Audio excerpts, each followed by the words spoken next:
নিশ্চিতভাৱে আমি সমগ্ৰ ওদালগুৰি জিলাৰ যিসকল UPPL কৰ্মকৰ্তা আছে গ্ৰাছৰুটৰ পৰা কেন্দ্ৰীয় পৰ্যায়লৈ সকলো পৰ্যায়ৰ নেতাকৰ্মীয়ে আমি এটা আলোচনাত মিলিত হৈছোঁ আৰু আমাৰ ওদালগুৰি জিলাৰ যি মানে আমাৰ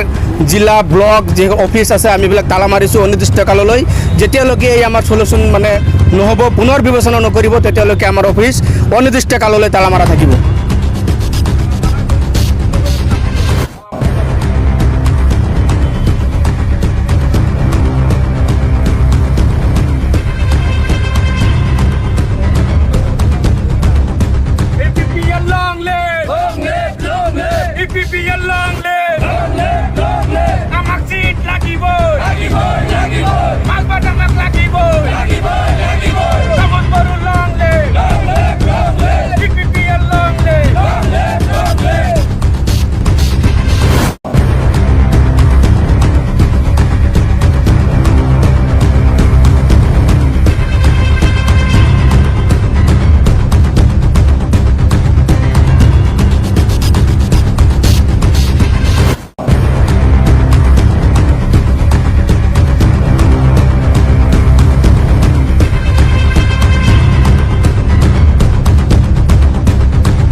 হল তিনটাই ওদালগুৰিৰ পৰা ল'লে প্ৰথম কথা সেকেন্ড হল চাৰিটা মানে আমাৰ 12টাৰ পৰা 4টা লৈ ল'লে চ' আমি বিচাৰিছিলোঁ 12টাত 12টাই আমাক দিয়ক আৰু 12টা চিট আমি জিকাই লৈ যাম আৰু গোটেইকেইটাই আমাৰ উইনিং চিট আছিলে স্পেচিয়েলি মাজবাটটোতো আমি আৰামত মানে পূৰা ওলাই যোৱাৰ চিট আছিলে এতিয়া বিজেপিত দিয়াৰ লগে লগে এইটো এটা ডাউটফুল চিট হৈ গ'ল এতিয়া থাৰ্ড পাৰ্টিয়ে কোনোবাই বেনিফিট ল'ব যেন আমি অনুভৱ কৰি আছোঁ চ' এতিয়াও সময় আছে যদি অলপ ডিচিশ্যন চেঞ্জ কৰে আমি ৰিকুৱেষ্ট কৰিম বিজেপি প্লাছ আমাৰ UPPLৰ ছিনিয়ৰ মেনেজাৰ টিম লিডাৰখিনিক যে মাজবাটটো আমাক দিয়ক আমি জিকাই লৈ যাম যদি মাজবাটটো আমাক নিদিয়ে তেতিয়াহ'লে এইটো মাইনাছ বুলি আমি ধৰি লৈছোঁ এইটো জিকা সহজ নহয় মাজবাটৰ যিখিনি কেলকুলেশ্যনছ আছে কেলকুলেশ্যনছখিনি আমি অলৰেডি দেখাইছোঁ চ' বেছড অন ডেট এইটো চিট BPF ওলাই যাব যেন আমাৰ অনুভৱ হৈছে চ' গতিকে ৰিকুৱেষ্ট কৰিম আকৌ কনচিডাৰ কৰক UPPLক চিটটো এৰি দিয়ক আমি এই চিটটো জিকাই লৈ যাম চ' কি কয় ৰাইজ আমি চিটটো জিকিব পাৰিমনে হয় চ' আমি গোটেইখিনি মানে মাজবাটবাসী আমি চিয়'ৰ যে আমি এই চিটটো জিকাই লৈ যাম যদি সলনি কৰিব নোৱাৰে বিকল্প কি হ'ব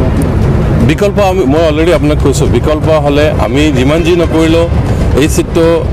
আমি থাৰ্ড পাৰ্টিক কাৰোবাক জিকোৱাৰ ধৰণ হ'ব মানে BPFহে ওলাই যাব যেন আমি অনুভৱ কৰি আছোঁ চ' যদি UPPL খেলে ডাইৰেক্ট UPPL কেণ্ডিডেট যদি থাকে তেতিয়াহ'লে জিকিব আদাৰৱাইজ সেইটো BPFৰ হাতত গৈ আছে আজি তাৰিখত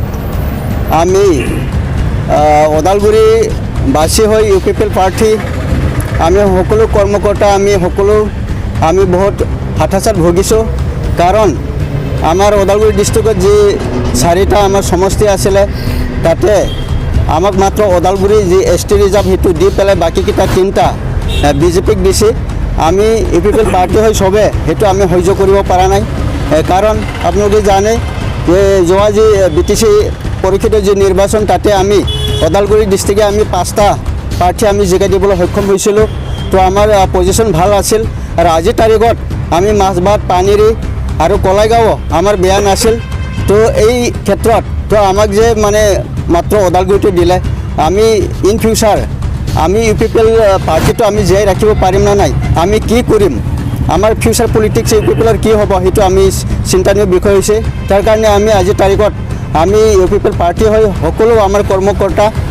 আমি ষ্ট্ৰংলি আমি অনুৰোধ জনাইছোঁ আমাৰ মাননীয় পাৰ্টি চিফ তেখেত প্ৰমোদ বড়ো তেখেতক আমাক পৰামৰ্শ দিয়ক আমি কি কৰিব লাগে এই সময়ত তো আমি ৰিকুৱেষ্ট কৰিছোঁ আমি বিচাৰোঁ তো আজি এই যি 3টা এৰি দিছে তাৰে ভিতৰত কমচে কম ফ্ৰেণ্ডলি হিচাপেও আমাক এটা হ'লেও বা 2টা হ'লেও আমাক দিব পাৰে তো এইখিনি কৰক নহ'লে আমি ভাবিবলৈ বাধ্য হ'ম যে ওদালগুৰিত আৰু UPPL এই প্ৰাৰ্থীক নিশ্চয় আমাৰ UPPL পাৰ্টি চেণ্ট্ৰেল বা বিভিন্ন ডিষ্ট্ৰিক্টৰ পৰা আমাক নিশ্চয় বিচৰা নাই বা ওদালগুৰি ডিষ্ট্ৰিক্টৰ শেষ নিক্ষেপ হোৱাটো বিচাৰিছে আমি সেইটো সহ্য কৰিব পৰা নাই তাৰ কাৰণে আমি সকলো আমি আজি একত্ৰিত হৈ পেলাই এই আজি মিডিয়াৰ এই মেছেজটো দিবলগীয়া হৈছে আৰু আমি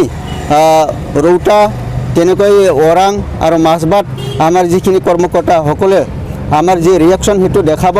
আমি এতিয়াও টাইম আছে আমাৰ হাতত যদি আমাৰ হাইকমাণ্ডে তেখেতসকলে আলোচনা কৰি নিশ্চয় ওদালগুৰি যি আমাৰ UPPL পাৰ্টি ফিউচাৰটো ব্ৰাইট কৰি দিব আৰু তেখেতসকলে ডিচিশ্যন দি পেলাই আমাৰ যি আমি হিচাপ কৰিলে পাওঁ মাছবাটত আমি দীপক ভঁৰাল তেখেতৰ আমাৰ 12-15 হাজাৰ ভোট আছিলে আৰু আমাৰ ধনশিৰি সমষ্টিত তেনেকৈ 15 হাজাৰ ভোট আছে ৰৌতা সমষ্টিটো আমাৰ জিকাই আমাৰ সমষ্টি সেইটো আজি তাৰিখত এই ভোটবিলাক আমি কি কৰিম ক'ত দিম সেইটো আমি হতাশাত ভুগিছোঁ তাৰ কাৰণে আমি ৰিকুৱেষ্ট কৰিছোঁ অতি সোনকালে হাইকমাণ্ডে এইটো আলোচনা কৰি ডিচিশ্যন এটা দিব লাগে কথা হ'ল আমি মানে এনেকুৱা আৱেগিক হৈ পৰিছোঁ যে আমাৰ দলৰ যিটো ভেটি আছে সিহঁতে হাইকমাণ্ড যিসকল আছে সিহঁতে আমাৰ ভেটিটো ৰাখিব নে নাই এনেকুৱা আমি চিন্তিত হৈ পৰিছোঁ কাৰণ আমি ওদালগুৰি ডিষ্ট্ৰিক্টৰ পৰা যে 3টা চিট সিহঁতক এৰি দিব লাগে আমাৰ হাইকমাণ্ডসকলে এইটো বিচাৰিছে নেকি যে ওদালগুৰি ডিষ্ট্ৰিক্টৰ পৰা আমাৰ UPPL দলটো শেষ হৈ যাওক কিন্তু আমি এইটো বিচৰা নাই আমি এতিয়া অনুৰোধ জনাই আছোঁ যিবিলাক হাইকমাণ্ড আছে আমাৰ সভাপতি আছে সম্পাদক আছে সিহঁতক অনুৰোধ জনাওঁ আপোনালোকে দলৰ অলপ চিন্তা কৰি দলৰ ভেটিৰ চিন্তা কৰি আমাক মাছবাট পাইনেৰী কলাইগাঁও এই 3টা চিট আমাক দিয়ক আমি যিখিনি কৰ্মকৰ্তা আছে আমাৰ গ্ৰাছৰুট লেভেলৰ পৰা আমাৰ চেণ্ট্ৰেল লেভেললৈকে যিখিনি কৰ্মকৰ্তা আমাৰ ওদালগুৰি জিলাত আছে আমি চবেই মিলি এই 3টা চিট আমি জিকাই লৈ যোৱাৰ কাৰণে আমি চেষ্টা কৰিম আৰু অংক হিচাপে আমাৰ মানে বুদ্ধিজীৱীসকলেও মানে কৈ আছে যে আমি এই 3টা চিট আমি জিকা চিট এই 3টা জিকা চিট আমি কিয় এৰি দিব লাগে তো মই শেষত অনুৰোধ জনাওঁ নিজৰ দলৰ ভেটি শক্তিশালী কৰাৰ কাৰণে আৰু এই 3টা চিট আমাৰ UPPL দলক এৰি দিব লাগে এইটো বিবেচনা কৰাৰ কাৰণে সিহঁতক মই অনুৰোধ জনাইছোঁ ধন্যবাদ হয় নিশ্চিতভাৱে আমাৰ উপৰোক্ত যিসকল আমাৰ ছিনিয়ৰ লিডাৰ আছে তেখেতসকলে কৈছে আলোচনা কৰিলে সকলো বস্তু সম্ভৱ ৰাজনীতিত কোনো এনেকুৱা ধৰণৰ বস্তু নাই যে সম্ভৱ নহয় যিহেতু আমাৰ হাতত এতিয়াও সময় আছে আমি হাইকমাণ্ডক ওদালগুৰি জিলা মাছবাট সমষ্টিৰ পৰা আমি দাবী জনাইছোঁ এতিয়াও সময় আছে আৰু বুদ্ধিও আছে কৰিব পৰাকৈ আমাৰ সুবিধাও আছে যিহেতু তেনেকুৱাকৈ যে আমাৰ ওদালগুৰি জিলাত আমাৰ ওপৰত যে ডাইৰেক্ট এনেকৈ আক্ৰমণ কৰিব আমাক ইনজাষ্টিছ কৰিছে হাইকমাণ্ডে এই বিষয়টো পুনৰাই বিবেচনা কৰি BJP হওক আমাৰ UPPL দলৰ হাইকমাণ্ড প্ৰমোদ বড়ো ছাৰ তেখেতসকলক আমি অনুৰোধ জনাইছোঁ যে আপুনি পুনৰ বিবেচনা কৰি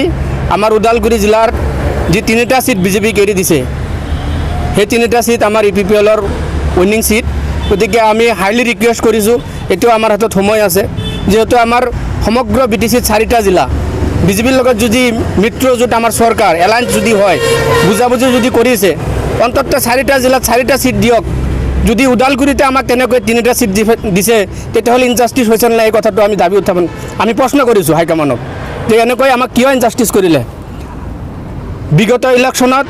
যি আমাৰ ওদালগুৰিৰ ফলাফল এই ফলাফলে আমি নিশ্চিতভাৱে ক'ব পাৰোঁ যে ওদালগুৰিত যিকেইটা চিট বিধানসভাৰ যি 4টা চিট আছে 4টা চিটেই UPPLৰ উইনিং চিট জিতা চিট সেই হিচাপে আমি দাবী কৰিছোঁ যে পুনৰাই বিবেচনা কৰি আমাৰ UPPL দলৰ কেণ্ডিডেট দিয়াৰ কাৰণে আমি দাবী উত্থাপন কৰিছোঁ